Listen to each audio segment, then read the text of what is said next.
I'm Adrian, the cruise and travel guy, and with this ongoing Sun Princess debacle, I want to take a moment to talk about Maiden cruises and why when something goes wrong, it's not your fault. As I've covered previously, and I'm sure you're all well aware by now, Princess Cruises' first ever Sphere-class ship, the Sun Princess, has been delayed, and these delays have caused the cancellation of not one, but now two cruises. The first was the Maiden on February 8th, and now the second was February 18th. You can watch my video linked above or below for more information about the cancellations. Yesterday, I posed a question to my viewers and social media audience, asking them if it was ever worth taking the risk to book a Maiden cruise. And the general consensus is no, it's just not. But I've been reading comments from people that have been affected by this most recent cancellation, which, for those of you that don't know, came only 4 days ahead of the ship's scheduled departure. And it's really quite upsetting. Some people were due to travel on their honeymoon, others were taking their first holiday in more than a year, and some people were just booked on this cruise because of the ports that it visited, and barely had any thought or consideration for the fact that this was a brand new ship. Now, a large swathe of regular cruisers know that maiden voyages and even first cruises after dry dock can be fraught with issues, and that's fair.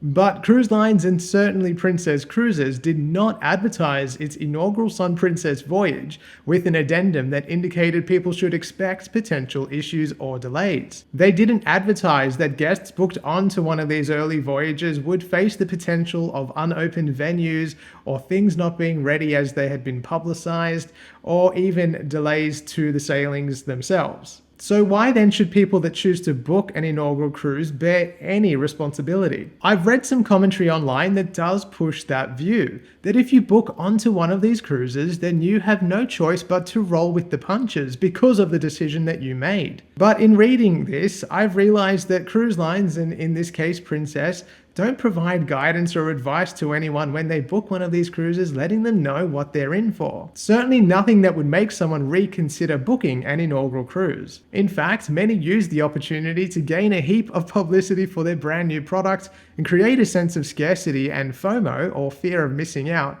and why shouldn't they? This is definitely smart marketing, and when it works brilliantly, as evidenced by Royal Caribbean's Icon of the Seas, but in this case, I would say it's a big fail. To be clear, as regular viewers would know, I love Princess Cruises. I love the onboard experience, the medallion, the ships, and the crew. But as my viewers also know, my enjoyment of any particular cruise or cruise line does not cloud my judgment when it comes to things that I believe are a misstep. One of those missteps happened yesterday. Within a day of announcing the cancellation of the cruise scheduled for February 18th, Princess released a sizzle reel of the yet-to-launch Sun Princess. In the comments, as you can imagine, many people affected by the last-minute cancellation vented their frustrations. To add to that frustration, while positive comments have been acknowledged and responded to, those echoing only negative sentiment have simply been ignored. In no way do I blame Princess Cruises for the delay. The reality is we don't know what has caused them. The most recent statement from the cruise line just indicates that technical issues are responsible for these latest delays. Fine, they know what's best in terms of ensuring they can provide a cruise experience that is as advertised, and I certainly don't argue with that. Princess has done the right thing in offering affected guests full refunds, future cruise credits, hotel stays, and airfare change fees or airfare refunds depending, but holidays are more visceral than that. For many people, they just don't come around that often. There are still a real number of dissatisfied and disappointed travelers that want to feel like they've been acknowledged, and I think a company statement of apology and transparency is overdue. This might not be my most popular video, and I'm okay with that. But I just wanted to share that your voices matter. The way you feel matters. Your disappointment matters. Consumers matter. It's our pockets that fund these companies. No one begrudges Princess for making the right call to cancel cruises if the ship isn't ready.